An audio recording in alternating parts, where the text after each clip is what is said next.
লক্ষ্মীদের জয়, স্বনির্ভরতা অক্ষয়। লক্ষ্মীর ভান্ডার ১৭০০ টাকা জমা হলো। ৫০০ টাকা বেড়ে এবার ১৫০০ পাবে, তপশিলি মা বোনেরা ১৭০০ পাবে। বাংলার মা বোনেদের কাছে মাসে মাসে পাওয়া এই আর্থিক সাহায্য কিন্তু অনেক বড় একটা ব্যাপার। কখনো কখনো এই সাহায্যটুকুই কিন্তু নতুন কিছু শুরু করার রাস্তা খুলে দেয়।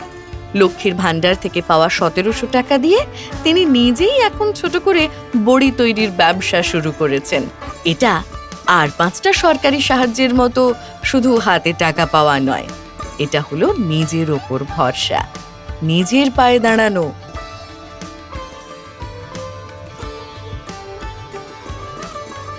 দিদির ১০ প্রতিজ্ঞায় উন্নয়ন হবে আমার বাংলায়।